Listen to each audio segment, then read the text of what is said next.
Hello everyone, आज मैं exercise 3.1 का क्वेश्चन नंबर 7 से क्वेश्चन नंबर 10 तक को सॉल्व करूंगी। क्वेश्चन नंबर 1 से क्वेश्चन नंबर 6 तक का सॉल्यूशन जो है इसके पार्ट 1 में आप लोग अवश्य देख लें। तो हम क्वेश्चन नंबर 7 से सॉल्व करते हैं। 7वां क्वेश्चन है हमारा समीकरण। ये समीकरण मैट्रिक्स के रूप में दिया हुआ है। ये दिया हुआ है, ये दोनों मैट्रिक्स बराबर समान है।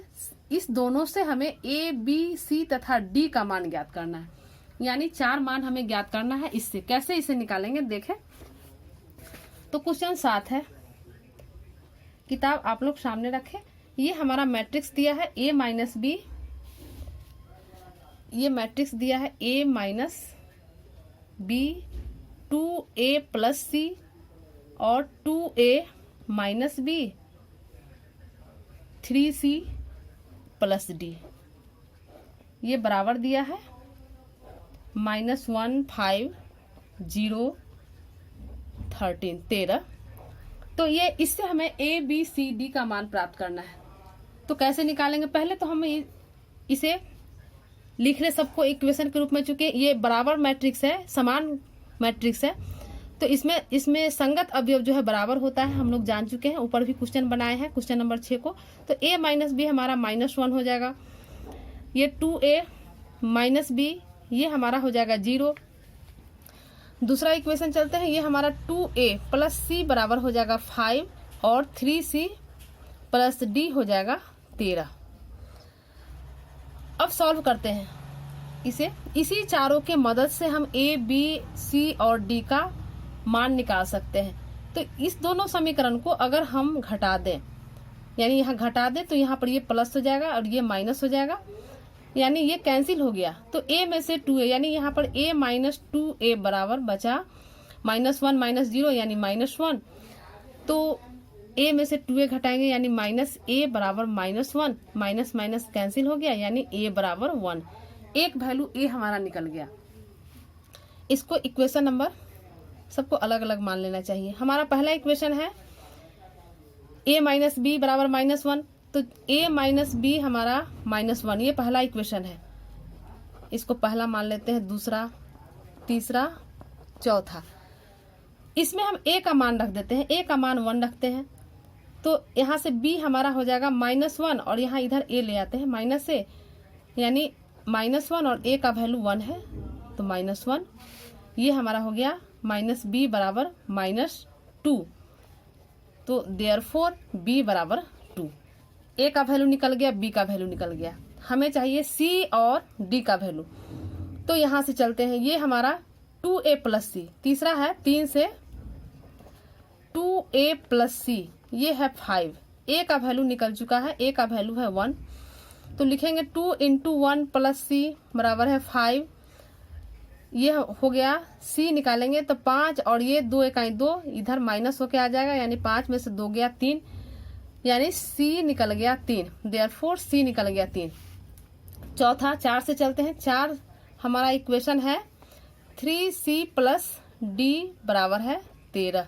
c का वैल्यू 3 निकला है, तो यहाँ पर डाल लें 3 × 3 प्लस d बराबर है 13। तो यहाँ से d निकालते हैं, तो d हमारा हो गया 13 और यहाँ 3 या 9 इधर आएगा माइनस होकर, यानी 13 - 9, 13 में से 9 गया 4, यानी a, b, c, d सबका वैल्यू हम निकाल लिए। देयरफॉर हम लिख सकते हैं a बराबर हमारा 1 हो गया, b बराबर हो गया 2, c बराबर निकाले हैं यहाँ पर 3 और d बराबर यहाँ निकाले हैं 4। तो यही हमारा a, b, c, d का मान हो गया। अब क्वेश्चन नंबर 8। क्वेश्चन नंबर 8 जो है हमारा ऑब्जेक्टिव क्वेश्चन है। इसे देखें। ये क्वेश्चन 8 कहता है कि a बराबर है, ये व्यापक रूप में दे दिया है, aij m क्रॉस n एक वर्ग आव्यूह है। तो हम बेसिक कॉन्सेप्ट में हम बहुत अच्छे से बताएं, समझाए हैं, आप लोग जरूर समझ गए होंगे। यानी a बराबर ये दिया है aij m क्रॉस n, तो इसको हम वर्ग आव्यूह तभी कह सकते हैं जब हमारा m बराबर n हो जाए या n बराबर m हो जाए। बात दोनों एक ही है। तो हम देखेंगे ऑप्शन में कि इस ढंग का ऑप्शन कौन है। यानी पहला देखिए, पहला दिया है यहाँ कंफ्यूज करने के लिए, इस तरह का देता है, इसलिए हमेशा हम लोग याद रखें। देखिए लेस देन में दे दिया, ग्रेटर देन में दे दिया, तो ना हमारा लेस देन होगा ना ग्रेटर देन होगा, तो ये हमारा m बराबर n। तो ये ऑप्शन हमारा है सी, इसलिए m बराबर n ऑप्शन में दिया है, ये ऑप्शन हमारा सी है, आंसर हमारा सी हो जाएगा। ये क्वेश्चन नंबर 8 हो गया। क्वेश्चन नंबर 9, क्वेश्चन नंबर 9 देखिए 9 है, क्वेश्चन नंबर 9 कहता है कि x तथा y के प्रदत्त किन मानों के लिए आव्यूहों के निम्नलिखित युग्म समान है। तो 3x प्लस 7 दिया है, 5 दिया, y प्लस 1 दिया और 2 माइनस 3x दिया। दोनों युग्म समान है, यानी ऐसे ये बराबर करके 0, y माइनस 2 और 8 और 4। अब देखिए यहाँ पर चूंकि x और y का मान हम यहाँ से ज्ञात कर लेते हैं। अगर x का मान यहाँ ज्ञात करते हैं इससे, तो x का मान ज्ञात करते हैं, यानी 3x प्लस 7 बराबर है 0। तो यहाँ से 3x निकालते हैं तो माइनस 7, यानी x बराबर निकालते हैं तो -7/3। इससे हम x निकाल लिए। यहाँ से y, तो y प्लस 1 बराबर दिया है 8, तो यहाँ से y निकालते हैं तो 8 माइनस 1 यानी 7 हो गया, y का वैल्यू 7 हो गया। और यहाँ से चलते हैं, यहाँ 5 बराबर है y माइनस 2, ये 5 बराबर है y माइनस 2, तो यहाँ से y निकालते हैं तो ये हो जाएगा 5 प्लस 2, ये 7। यहाँ से इससे x निकालते हैं, चूंकि दो जगह x दो जगह y दिया है, यहाँ से x निकालते हैं तो 2 माइनस 3x ये बराबर हो जाएगा 4। तो यहाँ से 3x माइनस 3x तो 4 माइनस 2 यानी 2। तो देयरफॉर x निकालेंगे तो 2/-3। एक चीज तो यहाँ पर आ गया क्लियर। यहाँ x बराबर -7/3 निकल रहा है, इससे x बराबर -7/3 और इससे x बराबर -2/3। तो ऐसा कभी नहीं हो सकता है कि x का मान एक ही जगह दो, y हमारा बराबर निकला है, y यहाँ 7 निकल गया और दूसरे इक्वेशन से भी 7 निकला, लेकिन x का वैल्यू जो है अलग अलग आ रहा है, यानी यह संभव है ही नहीं। तो ये क्वेश्चन आंसर में ऑप्शन में दिया है x बराबर -1/3, y बराबर 7। तो x का मान तो हमारा चूंकि -7/3 भी आ रहा है, -2/3 भी आ रहा है, तो यह ज्ञात करना हमें संभव ही नहीं होगा इस युग्म का x और y का मान, चूंकि x का मान जो है एक ही आव्यूह में, एक ही समान आव्यूह में अलग अलग आ रहा है, तो यह संभव नहीं है। इसलिए इसका आंसर हमारा बी होगा, ये दोनों अलग अलग आ रहा है। अब आगे, अब हम अगला चलते हैं। क्वेश्चन 10 है, ये भी हमारा ऑब्जेक्टिव क्वेश्चन है, बहुत ही अच्छा क्वेश्चन है। ये कहता है 3x3 कोटि के ऐसे आव्यूहों की कुल कितनी संख्या होगी। 3x3 कोटि के आव्यूहों की कुल कितनी संख्या, आव्यूहों की कुल संख्या। तो इसको कैसे ज्ञात करेंगे, क्योंकि आव्यूह 3x3 कोटि का है और कह रहा है कि जिनकी प्रत्येक प्रविष्टि, यहाँ पर एक और क्वेश्चन दे दिया कि यहाँ जो है इसका प्रत्येक प्रविष्टि जो है, यानी प्रत्येक अवयव या तो 0 हो या 1, प्रत्येक अवयव 0 होना चाहिए या 1। तो हमारे 3x3 कोटि के आव्यूहों की कुल संख्या कितनी होगी, ये कह रहा है।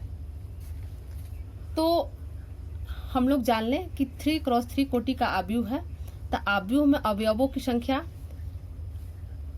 आव्यूह में अवयवों की संख्या,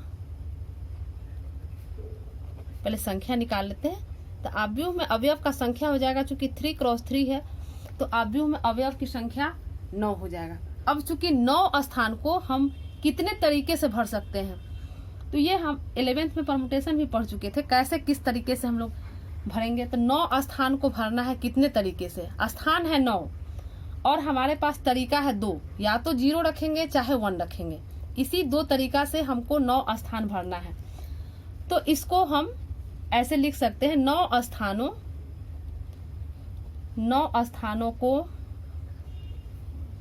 भरने के तरीकों की संख्या,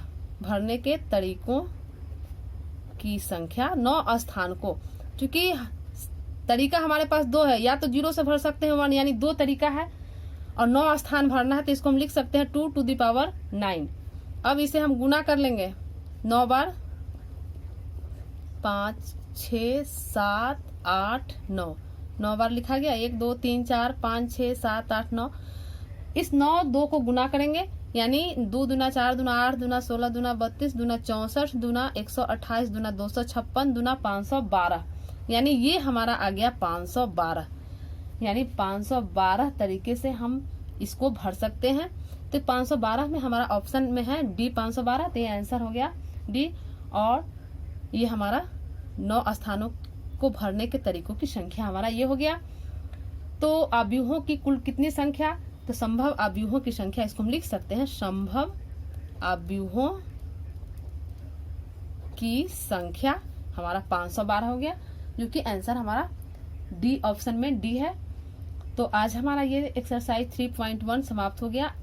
हमें उम्मीद है कि आप लोग ये पूरा एक्सरसाइज अच्छे से कर लीजिएगा और कहीं भी कोई दिक्कत नहीं होगा। कहीं दिक्कत भी हो तो आप लोग इसे कमेंट बॉक्स में आसानी से पूछ सकते हैं। धन्यवाद।